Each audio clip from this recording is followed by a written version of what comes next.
Saatnya Anda simak Jamus Gemilang, Jagongan lan Musyawaroh. Selamat datang di Desa Wisata. Pelestarian juga sangat penting di mana Filosofi di balik ini tuh apa? Di 96.8 FM, Radio Gemilang.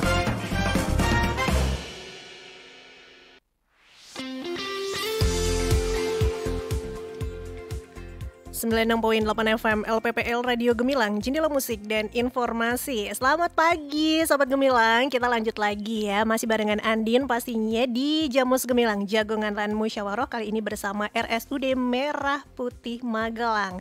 Dan kali ini kita akan ngobrol-ngobrol terkait dengan klinik baru nih ya, layanan baru yaitu klinik nyeri. Jadi hari ini kita akan ngobrol-ngobrol bersama salah satu dokter yang berada di layanan baru RSUD Merah Putih di klinik nyeri, yaitu Dr. Nur Hamam Prakosa MMR, spesialis anestesi, dokter spesialis anestesiologi dan terapi intensif RSUD Merah Putih Magelang. Selamat pagi Dr. Hamam. Oke, ini saya panggilnya Dokter Hamam ya? Ya. Oke, gimana kabarnya hari ini dokter? Alhamdulillah. Alhamdulillah baik ya. Ini foto yang disetor ke saya beda ya sama yang aslinya, ternyata masih muda gitu ya. Masih dokter 17 ya? tahun. Masih 17 tahun. Jadi saya lebih concern ya kalau dengerin penjelasannya dokter nih ya, agak mudaan gitu. Masuk Gen Z saya. Oke, Gen Z ya. Baik, hari ini kita akan ngobrol-ngobrol terkait layanan baru RSUD Merah Putih yaitu klinik nyeri. Dan ini termasuk baru ya dokter ya? Iya, betul. Oke, dan mungkin dokter bisa menjelaskan sebenarnya kenapa sih harus ada klinik nyeri gitu di RSUD Merah Putih. Silakan dokter. Baik, terima kasih Mbak Andin. Sebelumnya Assalamualaikum warahmatullahi wabarakatuh. Waalaikumsalam warahmatullahi wabarakatuh. Sebelum menjelaskan tentang klinik nyeri, saya izin perkenalan diri dulu. Oke, boleh, silakan. Ya, saya Dr. Hamam, saya seorang dokter anestesi. Tapi kenapa dokter anestesi di klinik nyeri gitu ya? Mungkin ada yang bertanya gitu ya. Oke. Jadi alhamdulillah saya diberi kesempatan untuk melanjutkan studi lagi. Setelah studi spesialis anestesi, saya lanjut lagi studi tentang fellowship intervensi nyeri. Jadi saya di sini bukan sebagai dokter anestesi, tapi saya sebagai dokter intervensi nyeri. Oke, intervensi nyeri ya, gitu. Oke. Terus tadi pertanyaannya kenapa didirikan klinik nyeri? Oke. Fakta membuktikan bahwa hampir sebagian besar pasien datang ke rumah sakit itu dengan keluhan nyeri. Oke. Mulai nyeri ujung rambut sampai ujung kaki. Ya. Nah, problemnya adalah tidak semua pasien itu tahu harus kemana, harus ketemu dokter siapa, gitu ya. Nah, terus selain itu juga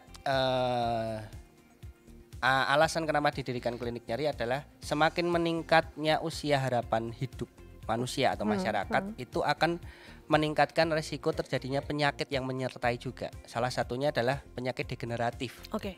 Nah, penyakit degeneratif itu biasa dikenal penyakit orang tua. Nah, kalau hanya boyoen, terus nyeri sendi, nyeri kepala, pusing, pegel dan segala macam. Nah, tapi itu juga saya rasakan dokter, berarti itu ya remaja jompo. Remaja jompo ya. Oke, baiklah. Oke, terus selain itu faktanya sampai saat ini itu belum banyak rumah sakit yang mendirikan klinik nyeri. Oke. Nah, oleh karena itu Kabupaten Magelang salah satunya di Rumah Sakit Merah Putih mencanangkan salah satu pionir di kabupaten untuk mendirikan poliklinik nyeri. Supaya apa? Supaya masyarakat yang punya keluhan nyeri itu tidak bingung harus kemana. Nah, istilahnya ada pertanyaan mungkin, apa bedanya sama klinik, misalkan klinik bedah atau klinik ortopedi atau yang lain. Nah, kita kemas konsep klinik nyeri itu sedemikian rupa sehingga pelayanan untuk penanganan nyeri pada pasien itu bisa ditata laksana dengan holistik atau menyeluruh. Nah, ada kalanya pasien sudah ke klinik, misalkan ke klinik bedah. Untuk apa? Nah, untuk misalkan ada nyeri perut kanan bawah, otomatis itu kan ada kecurigaan, salah satunya yang paling sering adalah usus buntu. Nah, kalau memang terbukti usus buntu ya obatnya otomatis dengan dioperasi. Nah, tapi ada kalanya setelah operasi 1-5% itu ada setelah 1 bulan, 2 bulan atau bahkan lebih ada keluhan nyeri yang kambuh. di area yang sama. Apakah usus buntunya kambuh lagi? Tentu tidak. Nah, ada kalanya nyeri yang lebih dari 3 bulan itu disebut nyeri kronis. Nah, jadi fokus dari klinik nyeri ini sebenarnya adalah 80% itu adalah fokusnya ke nyeri kronis. Nah, kalau nyeri akut itu istilahnya adalah nyeri yang terjadi kurang dari 3 bulan. Penyebabnya itu jelas ditemukan, nah itu harus dihilangkan penyebabnya. Jadi nyeri itu bisa disebut sebagai suatu alarm atau bahkan nyeri itu sebagai suatu penyakit. Nah, kalau nyeri sebagai suatu alarm itu adalah suatu respon positif tubuh. Itu keagungan Gusti Allah. Menciptakan rasa nyeri sehingga bisa memberikan sinyal bahwa ada sesuatu yang tidak normal di dalam tubuh kita sehingga diberikan rasa nyeri.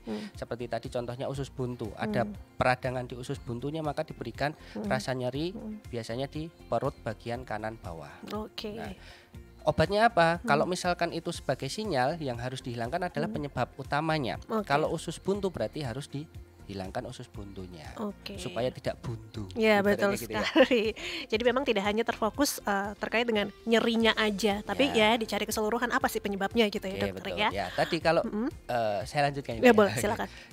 Di sisi lain ada yang namanya istilah nyeri kronis. Nyeri kronis itu secara umumnya adalah nyeri yang berkepanjangan. Kalau secara teori itu disebut nyeri kronis itu ketika pasien menderita nyeri lebih dari 3 bulan. Nah, penyebabnya apa? Ketika nyeri sudah berlangsung lebih dari 3 bulan itu penyebabnya sangat kompleks. Bisa karena faktor psikis, bisa karena memang ada problem peradangan atau problem yang lain. Nah, yang jadi permasalahan adalah ketika pasien atau orang masyarakat itu menderita suatu nyeri yang berkepanjangan, itu efek yang tidak diinginkan itu lintas dimensi. Bisa mempengaruhi psikis juga ya, aktivitas harian dan segala macam.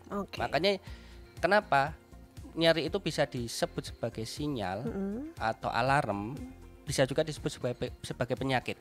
Ketika nyeri itu sudah menaun berlangsung lama itu sudah sebagai penyakit.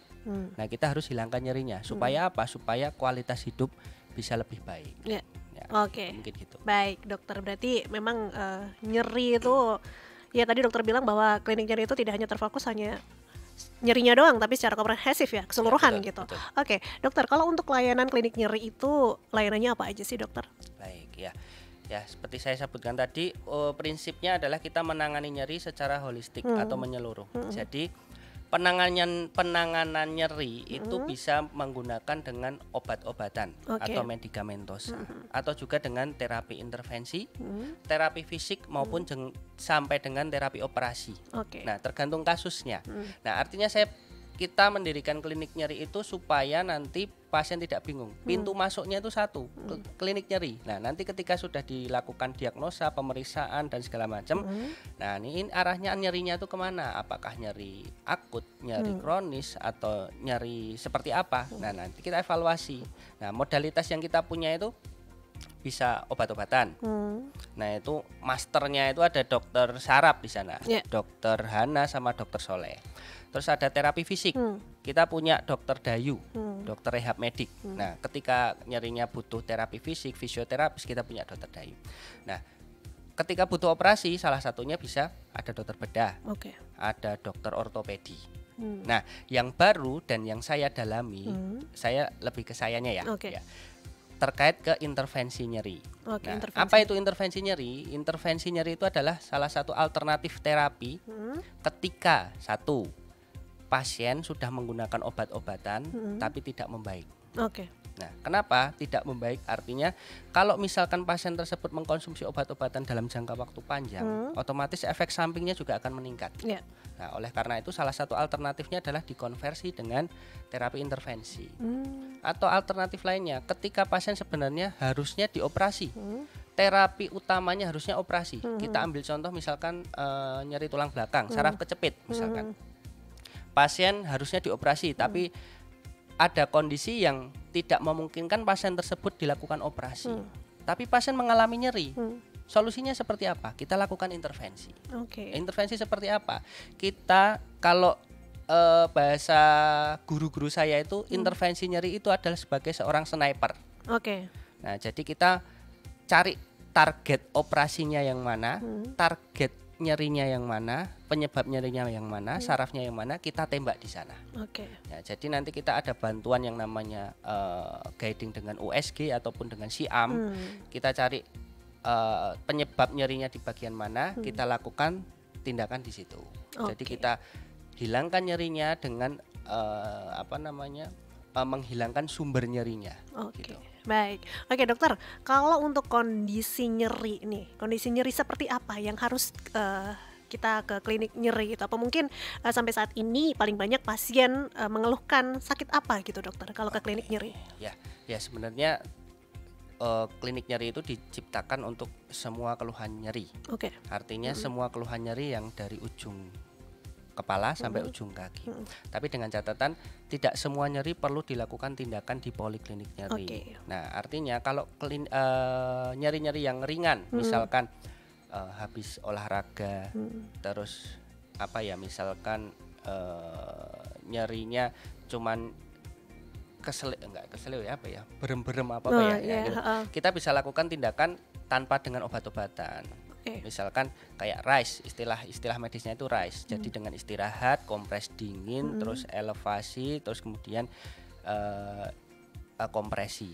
Kemudian kapan ke klinik nyeri? Ketika ada 4 alasan kapan harus ke klinik nyeri. Yang pertama, ketika pasien sudah menggunakan obat-obatan tapi keluhan nyerinya tidak membaik. Itu yang pertama. Yang kedua, pasien menggunakan obat-obatan tapi muncul efek samping. Misal ada pasien yang tidak kuat dengan penggunaan obat anti nyeri. Misalkan muncul suatu asam lambung meningkat dan segala macam, tapi nyerinya hebat, tidak tertahankan, mengganggu aktivitas, silakan datang ke klinik nyeri. Yang ketiga, pasien sebenarnya sudah dilakukan tindakan operasi.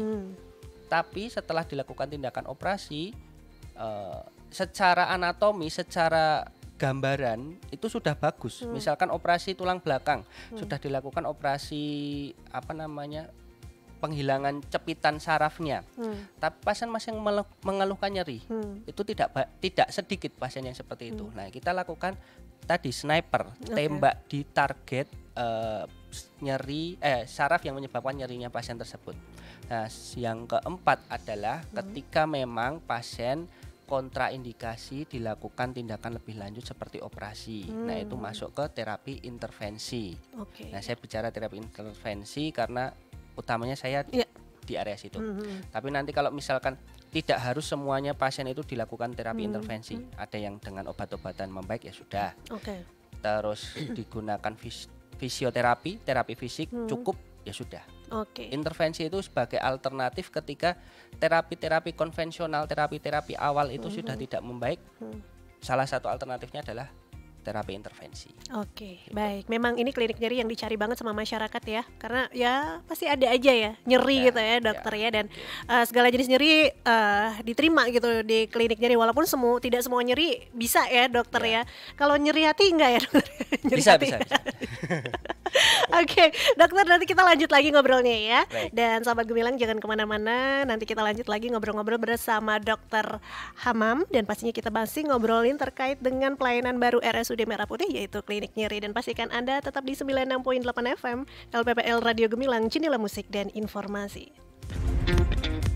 Dengerin, kata siapa? Akses ke RSUD Merah Putih itu sulit? Gampang kok. Saat ini RSUD Merah Putih Kabupaten Magelang lebih berinovasi. Dapatkan akses lebih mudah dengan klik MP, yaitu klik s.id/RSUD MP pada website.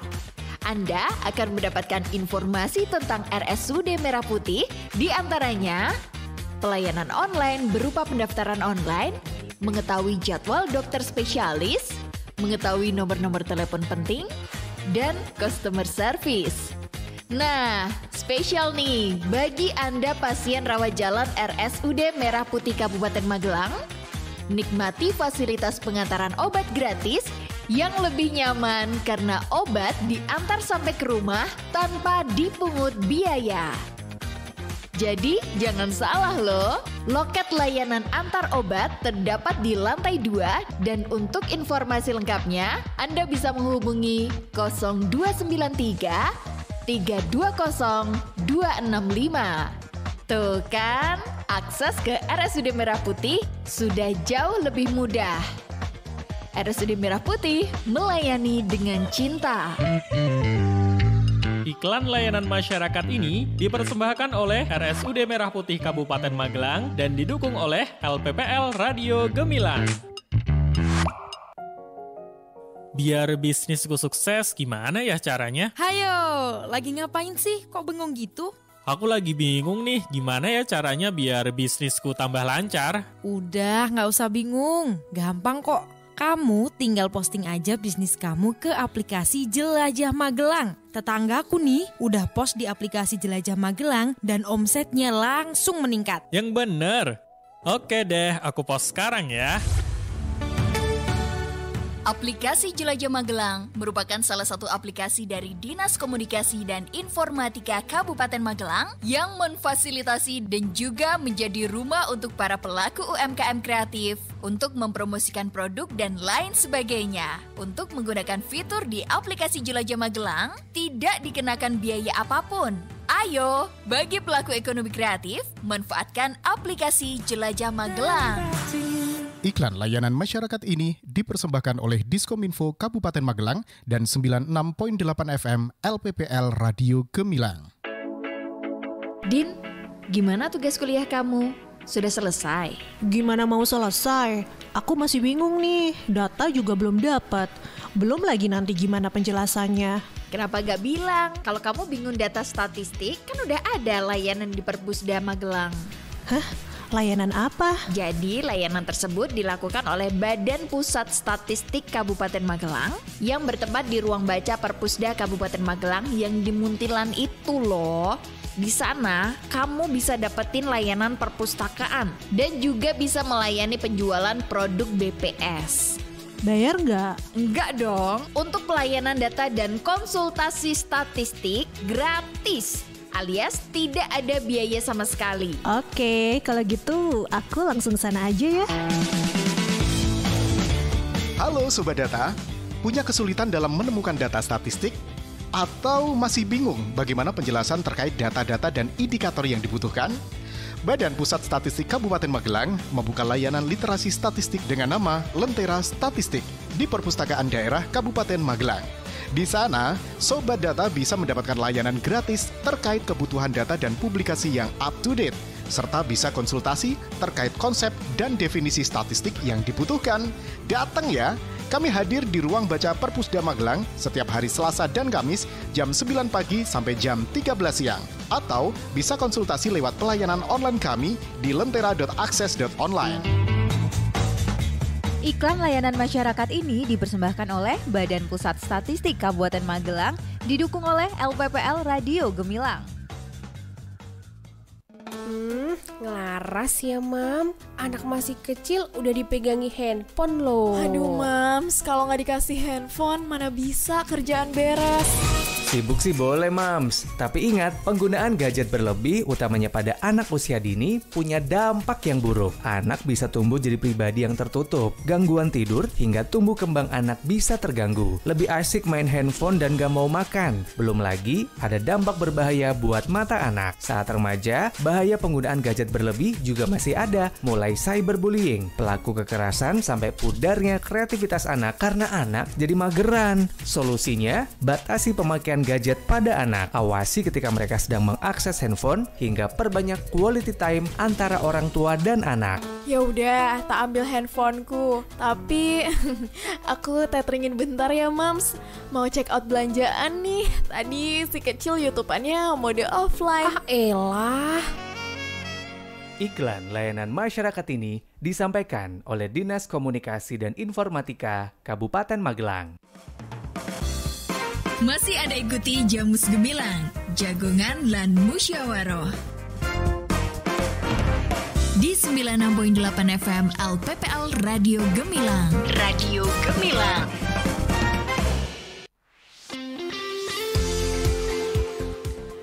Oke baik, masih barengan Andin tentunya di Jamus Gemilang Jagongan Lan Musyawaroh bersama RSUD Merah Putih Magelang. Dan pastinya kita masih ngobrol-ngobrol terkait dengan layanan baru RSUD Merah Putih, yaitu klinik nyeri. Dan tadi sudah dijelaskan banyak ya oleh Dr. Hamam, dokter spesialis anestesiologi dan terapi intervensi nyeri RSUD Merah Putih. Bagaimana latar belakang kenapa klinik nyeri ada gitu ya, dan nyeri seperti apa saja sih yang harus langsung ke klinik nyeri gitu. Nah dokter, untuk saat ini kan saat kita nyeri ini dokter, kan banyak beberapa masyarakat yang mungkin ya udah deh beli obat aja, obat anti nyeri gitu, secara bebas kan bisa gitu ya dokter. Itu sebenarnya gimana sih dokter, boleh apa enggak sih kita beli obat anti nyeri secara bebas gitu? Baik, terkait beli obat bebas di warung, kalau ditanyakan boleh atau enggak, boleh.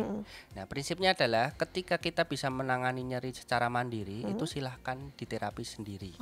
Tapi yang namanya obat anti nyeri itu otomatis tidak lepas dengan efek samping. Ya, yang harus jadi catatan adalah, dan harus wajib saya sampaikan adalah, obat pengurang sakit itu tidak boleh diminum berturut-turut lebih dari 5 hari. 5 hari, oke. Maksimal itu 5 hari. Syukur-syukur kurang dari itu udah bagus. Dan tidak harus dihabiskan kalau obat anti nyeri. Kalau sudah tidak ada keluhan nyeri, tidak usah dihabiskan. Nah, obat nyeri diminum ketika nyeri saja. Nah, terus efek sampingnya apa? Yang paling sering itu bisa menyebabkan peningkatan asam lambung. Yang paling parah banyak kasus, kasusnya sepele, cuman karena bukan mah.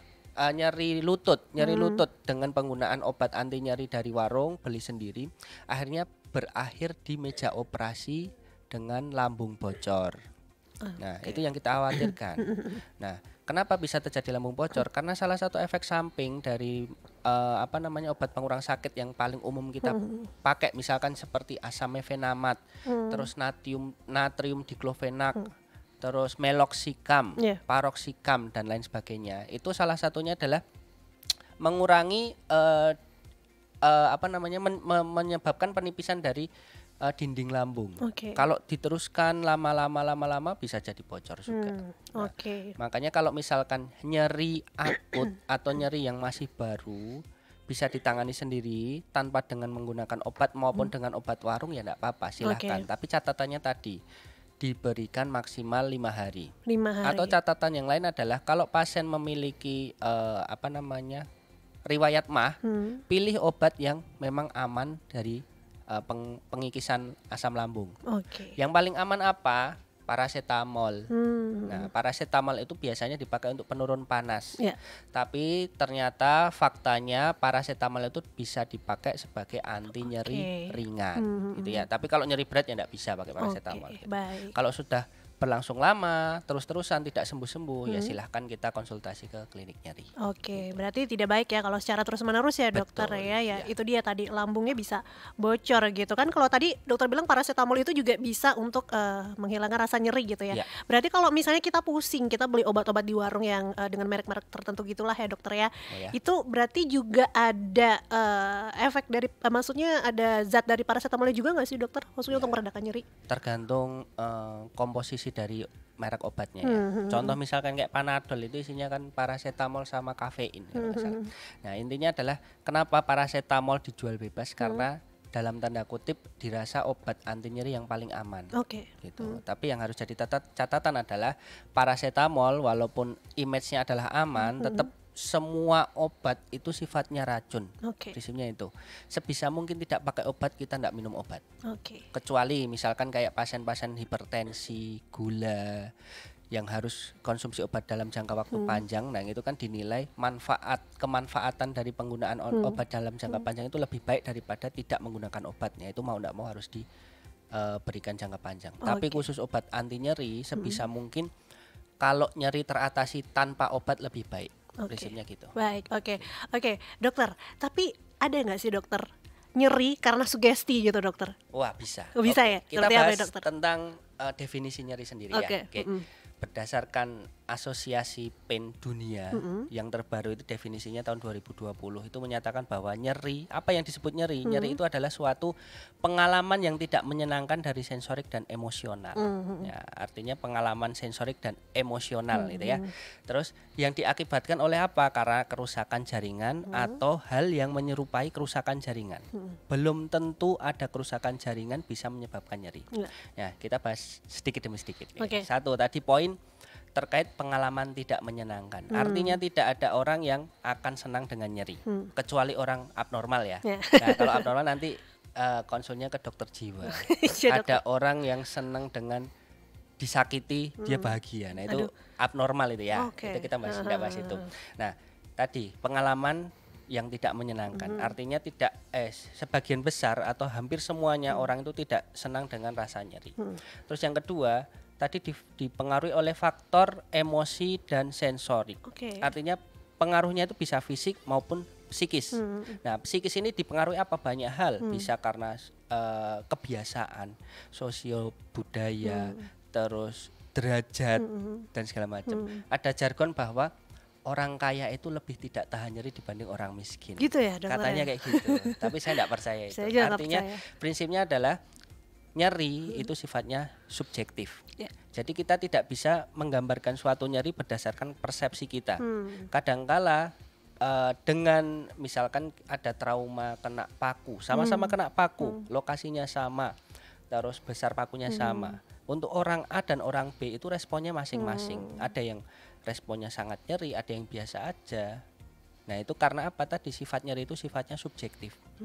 Nah, kita harus percaya ke pasien atau orang yang menyatakan nyeri. Tidak ada istilah tadi ibaratnya menye-menye, lemah, ini macam manja dan semacam. Karena tadi sifat nyeri itu persepsinya masing-masing. Tidak semua orang yang terkena rangsangan nyeri itu akan mempersepsikan sebagai suatu nyeri. Contoh seperti debus. Nah, itu padahal melakukan tindakan yang nyeri.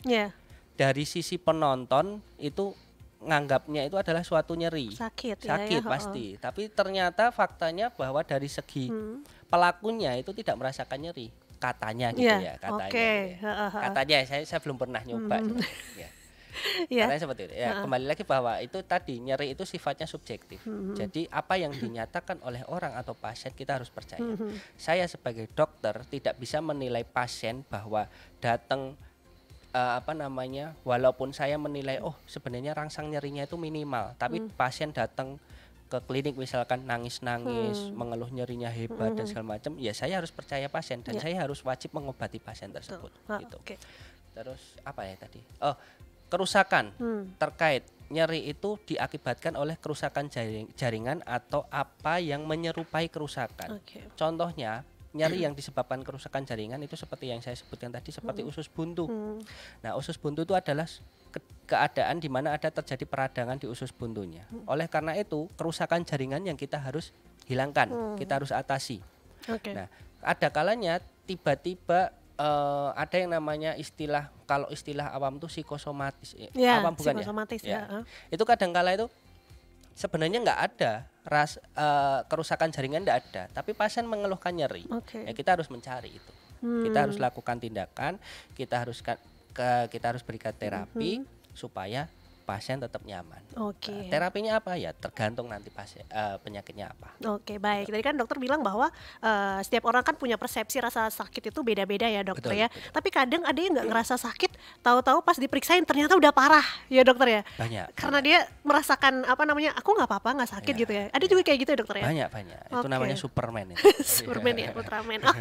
Baik, sahabat Gemilang, untuk Anda yang ingin ikut memberikan pertanyaan langsung saja bisa gabung ya di 081578968 Nah, dokter, ini sudah ada pertanyaan dari Instagramnya RSUD Merah Putih dari Ica Zulfa. Dokter, kalau nyeri di gigi hingga pipi dan kepala cekot-cekot sampai tidak bisa tidur, kondisi sedang hamil, apakah perlu ke klinik nyeri atau cukup ke klinik gigi? Silakan dokter. Baik, kita harus evaluasi dulu, itu nyeri giginya itu sudah berapa lama. Artinya apa? Kalau dari pasien itu sudah curiga bahwa ini problem nyerinya itu dari gigi, ya kita harus evaluasi dari giginya dulu. Jadi pertanyaannya harus ke klinik gigi dulu atau ke klinik nyeri, ke klinik gigi dulu. Oke. Pastikan giginya tidak ada masalah. Karena kalau giginya bermasalah artinya adalah suatu odontalgia, nyeri yang disebabkan karena nyeri karena struktur giginya. Nah, itu ranahnya ke dokter gigi. Nanti apakah ada gigi yang berlubang atau apa, ya kita harus diselesaikan dulu penyebabnya. Tapi ada istilah lain nyeri yang keluhannya itu mirip-mirip dengan odontalgia atau nyeri gigi, yaitu adalah trigeminal neuralgia. Jadi itu nyeri yang disebabkan oleh gangguan dari saraf kelima kepala. Keluhannya itu ada di 3 tempat utamanya, ada di area jidat, di area pipi, maupun di area dagu. Nah, itu biasanya berlangsung sangat lama, menaun. Ciri khasnya trigeminal neuralgia itu biasanya adalah dalam bentuk serangan nyerinya. Jadi kadang muncul, kadang tidak. Dan serangannya itu biasanya tidak terlalu lama, bisa dalam hitungan detik maupun kurang dari 2 menit. Nah, itu kita harus periksakan. Nah, kalau misalkan memang terbukti bahwa problemnya adalah trigeminal neuralgia, kita ada terapi yang namanya blok gangerin, Gasserian block namanya. Jadi kita lakukan tindakan intervensi ke saraf sumbernya, kita lakukan tindakan supaya nyerinya tidak kambuh-kambuh lagi. Tapi kembali lagi kalau keluhannya di gigi, ya mau tidak mau kita harus pastikan dulu problemnya gigi benar atau tidak. Kalaupun hamil dengan datang ke kontrol dokter gigi tidak ada masalah sebenarnya. Siap. Baik, jadi ada banyak pilihan ya dokter ya? Ya, betul. Siap dokter, ini ada pertanyaan lagi dari Wahyu di Salam. Saya sering merasakan nyeri di area jantung ya, di area jantung dokter. Kadang nyeri, kadang hilang nyerinya. Kira-kira kenapa ya dokter ya? Seperti apa dokter? Baik, area jantung ya. Mungkin definisi orang awam di area jantung itu mungkin di area dada ya? Atas kiri mungkin ya. Nah, di situ adalah banyak sekali struktur atau organ yang ada di sana. Kita harus cari dulu faktor resikonya. Yang pertama tadi Mas siapa tadi? Wahyu. Nah, Mas Wahyu itu kira-kira usianya berapa? Apakah ada faktor usia untuk kejadian penyakit jantung atau tidak? Kerjaannya seperti apa? Karena di area dada kiri atas itu banyak sekali yang bisa menyebabkan nyeri. Bisa contohnya memang murni dari jantung atau jantungnya atau di luar jantung. Mungkin ada riwayat rokok, ada penyakit yang namanya pleuritis. Ada yang namanya peradangan di otot-otot area dada depan. Ada yang namanya nyeri interkostal atau nyeri di area sela-sela iga. Nah, kita harus evaluasi dulu. Nah, yang jelas kalau misalkan memang ada keluhan nyeri dan itu menaun, sering kambuh dan itu tidak tertahankan, mengganggu aktivitas, silahkan kontrol, nanti kita evaluasi. Jadi kalau memang di bagian area jantung itu faktornya banyak ya dokter ya? Banyak sekali. Jadi harus lebih diperiksa lagi aja langsung ke dokter. Betul. Baik, dokter, ini ada Dian. Saya lahiran sesar. Sudah 1 tahun. Kadang di bagian perut yang disesar kadang nyeri. Apakah perlu ke dokter nih? Silakan dokter. Ya, durasinya 1 tahun lebih ya. Artinya kalau dari perjalanan waktu itu sudah masuk ke nyeri kronis. Nah, artinya kalau misalkan dia ada riwayat sudah pernah dilakukan sayatan atau operasi dan terjadi nyeri yang berkepanjangan, ada kemungkinan itu karena penyebabnya pengelupasan selubung dari saraf yang di area sana. Nah, nanti salah satu terapinya bisa dengan intervensi. Intervensinya apa? Kita berikan salah satunya adalah terapi regenerasi. Jadi kita picu sarafnya, kita picu selubung sarafnya untuk terjadi pembaruan, peremajaan. Harapannya setelah terjadi peremajaan itu tidak nyeri lagi.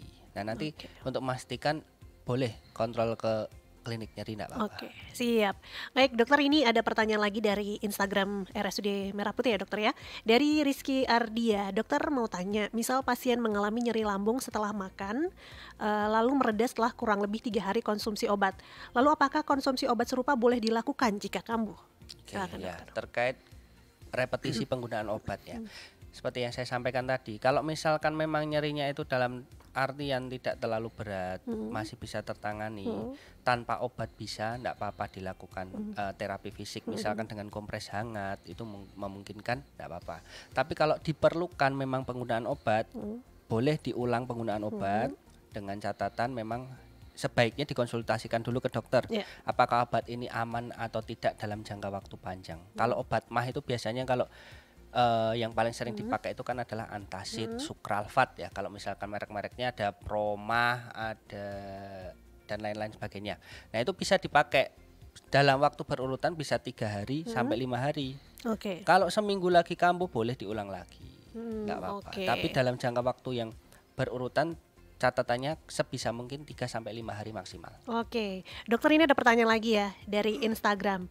Ya mungkin ini lebih ke apa ya, kandungan gitu ya dokter ya. Dok mau tanya, habis sesar hamil di luar kandungan dokter, bisa nggak hamil lagi dokter?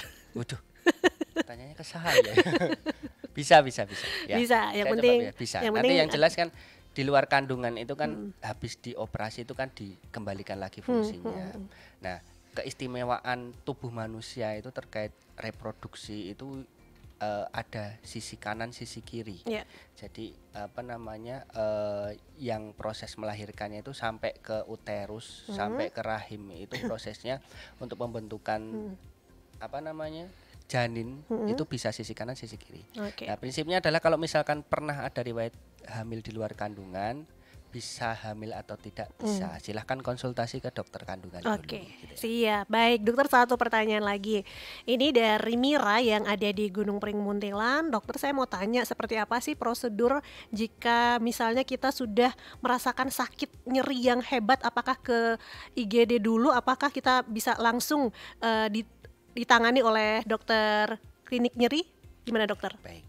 Sesuatu yang sifatnya urgent, emergensi, apapun itu keluhannya, pintu masuknya tetap ke IGD. Nah, nanti dari IGD akan melakukan triase atau analisa, apakah ini nanti harus ditangani oleh dokter bedah, dokter nyeri, dokter tulang atau apapun, nanti akan dianalisa di sana. Prinsipnya kalau kondisi emergensi apapun itu keluhannya, tetap pintu masuknya IGD. Berarti dari IGD dulu ya, dokter betul. Ya. Baik dokter Hamam, nanti kita lanjut lagi ngobrolnya ya. Dan sahabat Gemilang jangan kemana-mana, pastinya kita masih di Jamus Gemilang Jagungan Lan Musyawarah bersama RSUD Merah Putih Magelang, dan kita masih ngobrolin layanan baru RSUD Merah Putih Klinik Nyeri. Jadi pastikan Anda terus bergabung di 96.8 FM LPPL Radio Gemilang, Jendela Musik dan Informasi. Maraknya modus penipuan online melalui WhatsApp jadi salah satu kejahatan online yang harus diwaspadai. Jangan sampai karena lalai, kita justru jadi korban kejahatan penipuan online. Lalu, bagaimana cara mencegah penipuan online atau phishing ya? Yang pertama, verifikasi sumber pesan yang diterima. Kedua, hindari mengklik tautan yang mencurigakan. Ketiga, tinjau permintaan izin aplikasi pada smartphone. Keempat, perbarui sistem operasi dan aplikasi yang terpasang. Dan kelima, laporkan penipuan jika menjadi korban penipuan melalui WhatsApp. Kita juga perlu tahu, mengunduh file sembarangan dapat meningkatkan resiko infeksi malware, penyadapan data, sampai kerugian finansial. Jadi, yuk mulai berhati-hati menerima pesan agar tidak menjadi korban penipuan online. Iklan layanan masyarakat ini dipersembahkan oleh pemerintah Provinsi Jawa Tengah. Kamu udah periksa kandungan, Dik? Buat apa? Aku sehat kok, nggak ada yang sakit. Dik, periksa kandungan itu bukan karena sakit, tapi ngecek bayi dalam kandunganmu perkembangannya gimana, biar nggak kena stunting. Stunting? Jangan bikin takut. Makanya ajak suamimu periksa kandungan sana, biar nggak kena stunting. Stunting merupakan kondisi tumbuh kembang anak yang terganggu akibat gizi buruk, infeksi berulang dalam waktu yang lama, dan psikososial anak yang tidak seimbang. Anak stunting tinggi badannya tidak sesuai dengan standar yang ditetapkan WHO tentang standar pertumbuhan anak. Stunting dapat dicegah dengan memberikan nutrisi sehat dan berimbang yang diawali dari 10 hari pertama kehidupan. Selanjutnya, berikan ASI eksklusif selama 6 bulan dan berikan ragam makanan tambahan setelah 6 bulan serta berikan ASI sampai anak usia 2 tahun. Selalu menjaga kebersihan lingkungan dan merevitalisasi pos kesehatan ibu dan anak juga merupakan pencegahan stunting dan selalu menerapkan pola hidup bersih dan sehat. Mari bersama kita cegah stunting. Iklan layanan masyarakat ini dipersembahkan oleh Dinas Komunikasi dan Informatika Kabupaten Magelang. Dengerin, kata siapa? Akses ke RSUD Merah Putih itu sulit? Gampang kok. Saat ini, RSUD Merah Putih Kabupaten Magelang lebih berinovasi. Dapatkan akses lebih mudah dengan klik MP, yaitu klik s.id/RSUD MP pada website. Anda akan mendapatkan informasi tentang RSUD Merah Putih, di antaranya pelayanan online berupa pendaftaran online, mengetahui jadwal dokter spesialis, mengetahui nomor-nomor telepon penting, dan customer service. Nah, spesial nih bagi Anda pasien rawat jalan RSUD Merah Putih Kabupaten Magelang, nikmati fasilitas pengantaran obat gratis yang lebih nyaman karena obat diantar sampai ke rumah tanpa dipungut biaya.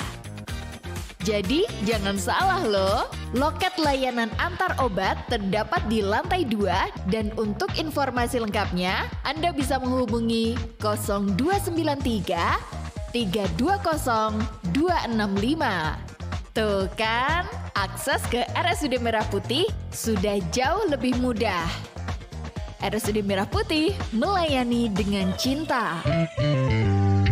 Iklan layanan masyarakat ini dipersembahkan oleh RSUD Merah Putih Kabupaten Magelang dan didukung oleh LPPL Radio Gemilang. Din, gimana tugas kuliah kamu? Sudah selesai? Gimana mau selesai? Aku masih bingung nih, data juga belum dapat. Belum lagi nanti gimana penjelasannya. Kenapa gak bilang? Kalau kamu bingung data statistik, kan udah ada layanan di Perpusda Magelang. Hah? Layanan apa? Jadi layanan tersebut dilakukan oleh Badan Pusat Statistik Kabupaten Magelang yang bertempat di ruang baca Perpusda Kabupaten Magelang yang di Muntilan itu loh. Di sana kamu bisa dapetin layanan perpustakaan dan juga bisa melayani penjualan produk BPS. Bayar nggak? Nggak dong. Untuk pelayanan data dan konsultasi statistik gratis, alias tidak ada biaya sama sekali. Oke, kalau gitu aku langsung sana aja ya. Halo Sobat Data, punya kesulitan dalam menemukan data statistik? Atau masih bingung bagaimana penjelasan terkait data-data dan indikator yang dibutuhkan? Badan Pusat Statistik Kabupaten Magelang membuka layanan literasi statistik dengan nama Lentera Statistik di Perpustakaan Daerah Kabupaten Magelang. Di sana, Sobat Data bisa mendapatkan layanan gratis terkait kebutuhan data dan publikasi yang up to date, serta bisa konsultasi terkait konsep dan definisi statistik yang dibutuhkan. Datang ya! Kami hadir di ruang baca Perpusda Magelang setiap hari Selasa dan Kamis jam 9 pagi sampai jam 13 siang. Atau bisa konsultasi lewat pelayanan online kami di lentera.akses.online. Iklan layanan masyarakat ini dipersembahkan oleh Badan Pusat Statistik Kabupaten Magelang, didukung oleh LPPL Radio Gemilang. Pilkada itu tentunya penting untuk kita. Menurut kalian gimana? Pilkada mencari pemimpin yang terbaik. Pilkada itu memilih kepala daerah, gubernur dan wakil gubernur, serta bupati dan wakilnya. Pilkada bulan November kan? Aku akan datang ke TPS. Nah, sudah pada tahu kan? Dan walau berbeda partai, berbeda pilihan, mari kita jadikan pilkada kita nanti pilkada damai. Sudah siap ya ikut dan sukseskan pilkada? Siap kan pilkada untuk kita. Iklan layanan masyarakat ini dipersembahkan oleh Dinas Komunikasi dan Informatika Kabupaten Magelang.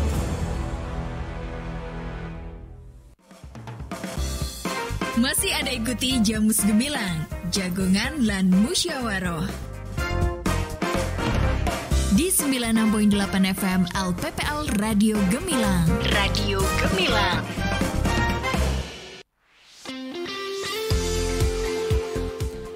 Oke, masih barengan Andin dan juga Dr. Hamam, dokter spesialis anestesiologi dan terapi intervensi RSUD Merah Putih. Dan pastinya kita masih ngobrolin tentang layanan baru RSUD Merah Putih klinik nyeri. Tadi Dokter Hamam sudah menjelaskan banyak ya terkait dengan klinik nyeri dan juga nyeri-nyeri seperti apa saja yang diharuskan langsung ke klinik nyeri. Dan dokter, kita masih ada satu pertanyaan yang nyempil ya. Kita jawab dulu pertanyaan yang sudah masuk dari Instagramnya RSUD Merah Putih dari Dika 103. Bener dokter, kakak saya kalau nyeri punggungnya kumat lebih sering beli jamu karena saya takut dosisnya berlebihan. Nah gimana nih dokter terkait dengan jamu gitu?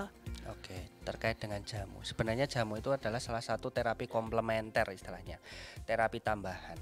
Kalau misalkan memang jamunya itu benar-benar alami dan dikonsumsi dengan dosis yang bagus, enggak apa-apa. Dan kalau itu bisa meredakan nyerinya, silahkan. Tapi saya tidak menyarankan penggunaan jamu yang berkepanjangan. Nah, prinsipnya adalah harus dievaluasi nyeri boyoknya karena apa. Nyeri boyok itu bisa karena otot, bisa karena tulang, bisa karena sendinya, atau bisa saraf kecepit dan lain sebagainya. Nah, prinsipnya semua penyebab nyeri itu harus dievaluasi, nanti dilakukan terapi sesuai dengan penyebabnya. Gitu. Oke, baik. Jadi sebenarnya jamu it's okay, nggak apa-apa ya dokter ya? Nggak apa-apa, asalkan tidak berkepanjangan dan benar-benar jamu yang alami, tidak masalah. Betul. Oke, baik. Dokter, mungkin dokter bisa memberikan arahan ya? Arahan nih. Mungkin pesan-pesan untuk masyarakat di Kabupaten Magelang ya terkait tentang pain clinic nih. Jadi nggak usah perlu ragu kalau memang ada nyeri-nyeri yang tidak bisa terkontrol, bisa langsung aja ke klinik nyeri. Silakan dokter. Arahannya baik ya. Ya, prinsipnya adalah apapun nyerinya, minumnya teh botol sosro. Dokter, kenapa nyebutin merek sih dokter? Kita kan nggak promosi. Iya. Jadi ketika pasien atau ketika masyarakat di Magelang itu mengalami suatu nyeri, ketika tidak membaik dengan obat-obatan yang dibeli pribadi, dibeli mandiri, silahkan konsultasikan ke dokter.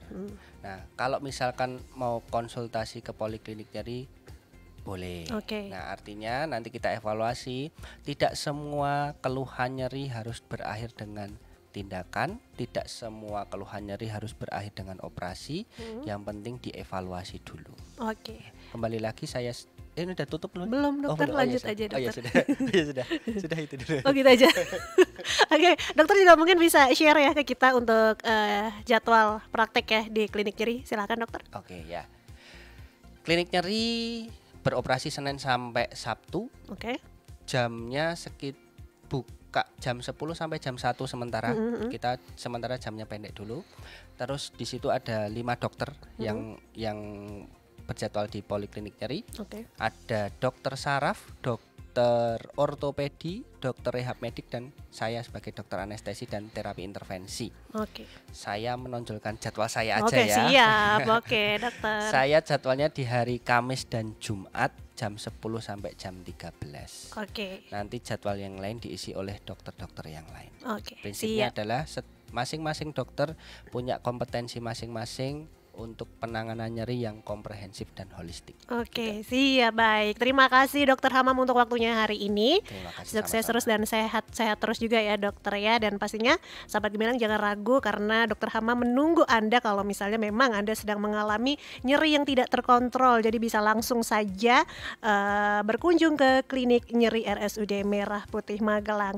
Dan pastinya sampai di sini dulu Jamus Gemilang Jagongan lan Musyawarah spesial bersama RSUD Merah Putih Magelang. Saya Andin beserta kru Gemilang FM yang bertugas mohon undur diri. Terima kasih atas perhatian Anda. Jangan lupa untuk selalu dengerin 96.8 FM LPPL Radio Gemilang, jendela musik dan informasi. Baru saja Anda dengarkan Jamus Gemilang, Jagongan lan Musyawarah di 96.8 FM LPPL Radio Gemilang. Radio Gemilang. Baru saja Anda dengarkan Jamus Gemilang, Jagongan lan Musyawarah di 96.8 FM LPPL Radio Gemilang. Radio Gemilang.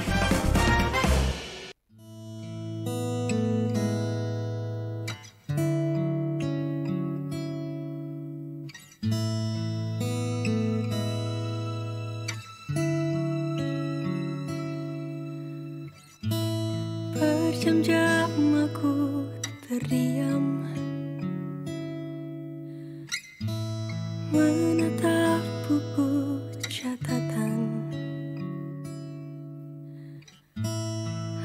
Aku sedang berencana menulis puisi tersendu tentang kamu.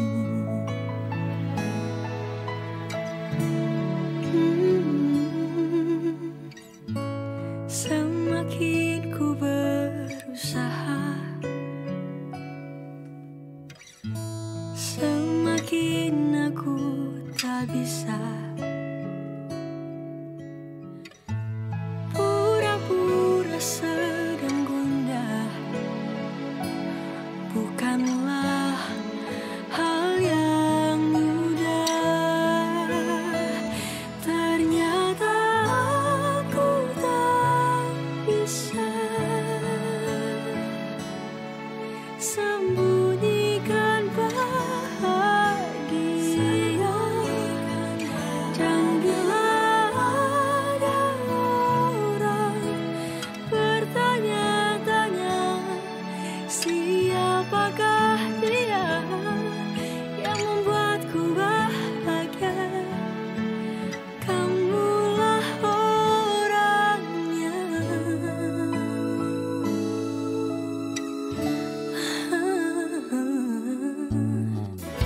Kamu memang luar biasa, tak sama dengan lainnya. Aku selalu tertawa hingga lupa rasanya. Pahit, getir, kecewa. Ternyata aku tak bisa sembunyikan bahagia. Dan bila ada orang bertanya-tanya siapakah dia yang membuatku bahagia, kamulah orangnya. Kamulah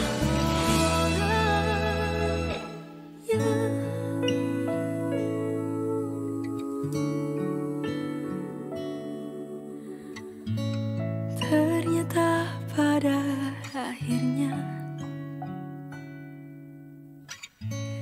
aku tak bisa berdusta. Bukan hal yang sederhana menulis puisi tersendu tentang kamu. Radio Gemilang, jendela musik dan informasi.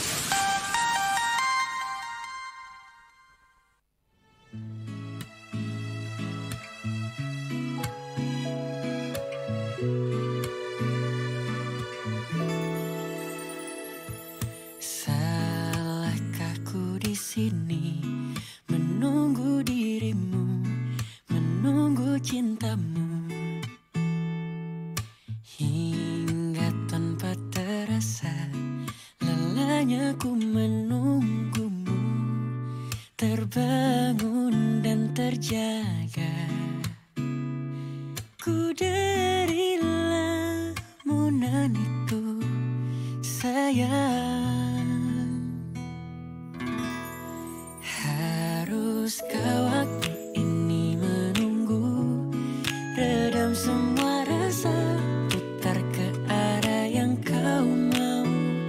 Walau detik jarum kan berhenti, aku di sini bersama arloji.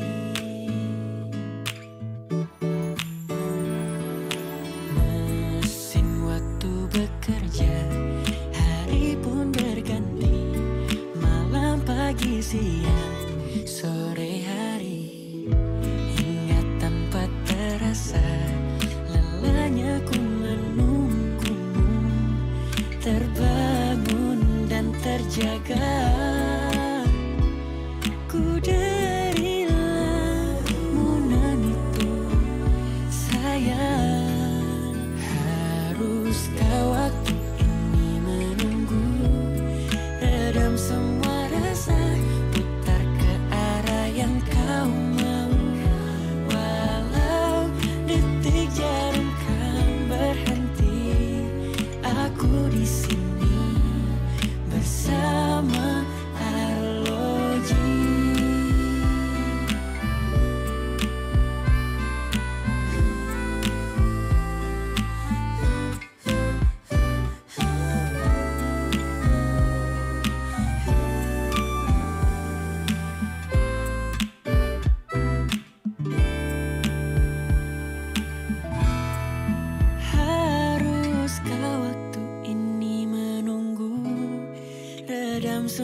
rasa putar ke arah yang kau mau. Redam semua rasa yang kau mau. Walau detik jarum kan berhenti, aku di sini. Haruskah waktu ini menunggu? Redam semua rasa, putar ke arah yang kau mau. Walau detik jarum kan berhenti, aku di sini. Oh, aku di sini. Aku di sini bersama Arloji.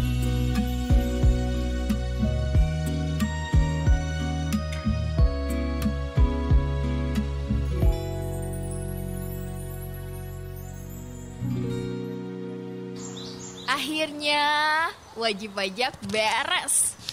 Jadi tenang deh kalau udah bayar pajak kayak gini. Gak kepikiran lagi aku. Widih, si paling rajin bayar pajak nih. Iya, kok kamu rajin banget sih bayar pajak? Emang bayar pajak tuh buat apa sih? Iya dong.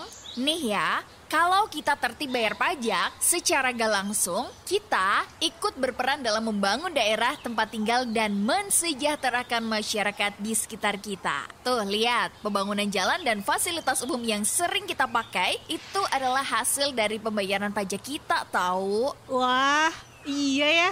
Aku tuh masih suka males bayar pajak. Jadi malu.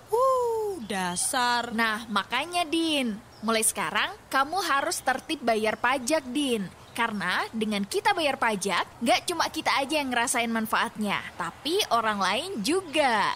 Lagian, keren tahu jadi wajib pajak, karena kita ikut menyukseskan pembangunan bangsa. Oke deh.